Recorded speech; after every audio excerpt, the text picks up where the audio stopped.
talking the end of the Cam Newton era in New England after he was released yesterday. Full disclosure, as soon as I heard this news, I texted Coach. I did, Coach, 2 words. It just said, wait, what?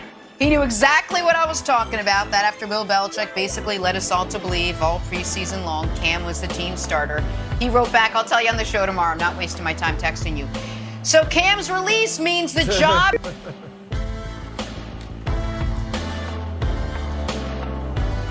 So Cam's release means the job is Mac Jones's, which was, sent shockwaves across the NFL yesterday. Not so much that Mac was the starter, but that Cam was released. But what does it mean for Wild's beloved Patriots? Coach Mangini's here with us. Coach, I think the Patriots are, with or without Cam, whether it's Mac or Cam, I don't think their projection for the season changes that much. I don't think they're as good as Buffalo.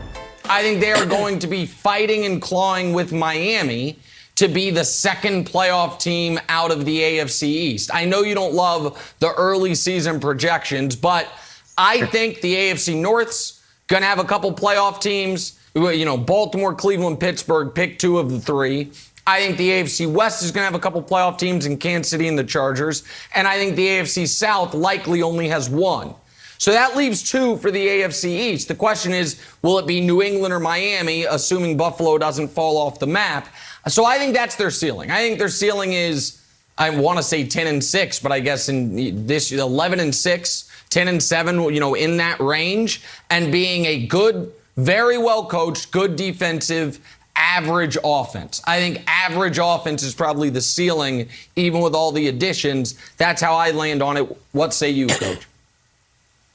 Well, the whole situation, it was so interesting. The fact that they cut Cam obviously means that they didn't feel like he could be a viable backup in the sense that I don't think it was from a performance standpoint, but from a nurturing and supportive standpoint.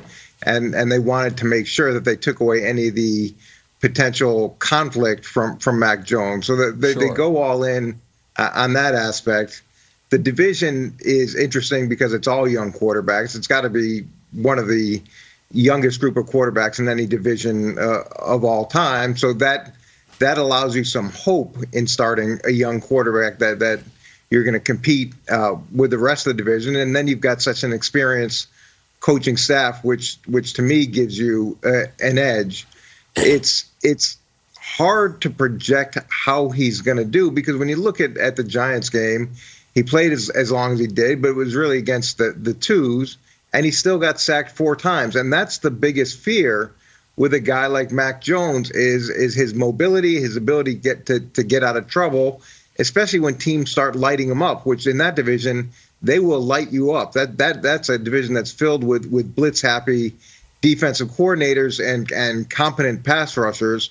So with Tom Brady or Peyton Manning or any of those guys that don't have that escapability, they're so good at recognizing what's coming that they're still able to get the ball off and not take those hits. Where a guy like Mac Jones, as smart as he may be and as much as he's grown, what you see in college football is radically different than what you see in pro football. The level of disguise is completely different than what you see in college football. And that's going to be a big transition. So I'd imagine they'll protect him for as long as they can. But with that being said, if you're spending that time protecting your quarterback, you're not really producing a lot of offensive firepower. So I see it as being limited in terms of how much they can expect from him early. And then it's a question of can they survive the early part of the season where he matures into the role as the starter. I think, Coach, that they can be a wild card team. I tend to agree with Nick. Buffalo, I believe, wins that division, but they'll battle Miami and some other teams for one of those last playoff spots in the AFC. Remember, they've improved dramatically elsewhere. The defense, we know Belichick's going to have his defense together. You get Dante Hightower back after sitting out for COVID last year. Offensively, they added the 2 tight ends, Hunter Henry, Jonnu Smith. They got one of the best offensive lines in the league. And Mac Jones, Yes, he's going to have his ups and downs like any rookie, but I do think he's going to be solid. And I think, their running game is going to be good. Damian Harris averaged 5 yards a carry last year without any real threat to throw the football. And so now that you can throw the football better, I think Harris is going to have a nice little year. They obviously added some receivers as well. So I do think they are a real threat to make it to the playoffs. A lot of times we look at a rookie quarterback, Wilds, and we don't think he's going to have success because they tend not to. But we do go back to Ben Roethlisberger, 13-0 in Pittsburgh as a rookie, got that team to the AFC title game. So I'm not saying they go that far. No, don't get me wrong. But I do think that this could be a playoff team with Mac Jones. Yeah, we're going to be a playoff team. So like Broussard said, Big Ben won 13 games, went to the AFC title game. Joe Flacco won 11 games, went to the AFC title game, lost. All Mac Jones needs to do is be as good as Joe Flacco. Do I think he can do that? Yeah, I do. And guess who else we have here? We're going to bring somebody in who won a Super Bowl with a young quarterback because the defense did the job. Oh, it's Coach Mangini. What a wonderful, wonderful addition to the show. Coach, don't you think that Belichick and that defense can carry an inexperienced, young, limited quarterback who maybe throws for, averages under 200 yards a game, just like Tom Brady did, with a few breaks here and there, some of the Patriots' magic can get us deep into the playoffs? Well, here's what I'll say is that young quarterback was Tom Brady, and if Mac Jones is Tom Brady, then sure. But when you look at the track record, the last starting quarterback that Bill had was a rookie was Eric Zaire back in 1995 in Cleveland, and he was 1-3.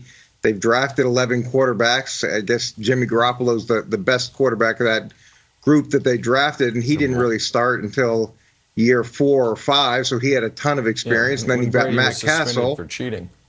Matt Castle was another guy that didn't start till later on, and even Tom Brady didn't start his rookie year. He had a year to sit behind Drew Bledsoe and really learn. So this is uncharted waters outside of the Eric Zaire experiment in terms of how well a rookie can play in that system, which is extremely demanding intellectually against a division that's going to put challenges in that are different than a lot of teams. And the track record of 11 quarterbacks drafted, it's not one that, because there was 20 years to replace Tom Brady. So it's not a track record that you look at and go, okay, well they're nailing it. And even when we drafted Tom, we drafted him in the 6th round and kind of won the football lottery there. So there's a lot to be encouraged by from where he is intellectually, the fit of the system. But a young guy, they'll do a great job of protecting him. But it's still 4 sacks against the Giants' backup defense in a preseason game scares you. And listen, Broussard, the fact that we're all saying they can compete for the playoffs is the ultimate measure of respect being given to Bill Belichick. Because I know they spent a ton of money this offseason, but they still have a wide receiver room that is Nelson Aguilar, Jacoby Myers, Kendrick Bourne, and N'Keal Harry, who wanted out of there. We are all saying the defense will be outstanding. Well, their best defensive player is hurt in Stephon Gilmore, right? Like we are, and they are starting a rookie quarterback. Any other team starting a mid-first round rookie with that wide receiver room that was below 500 the previous year, we would not be saying, well, there you go. You know what I mean? 10, 11 wins competing. It is because, and by the way, he has obviously earned it. But it is the ultimate amount of deference being given to Belichick that we are even having this discussion.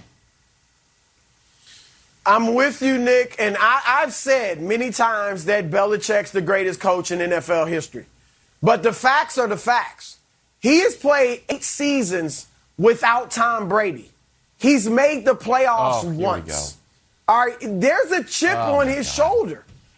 It's the truth. It is the truth.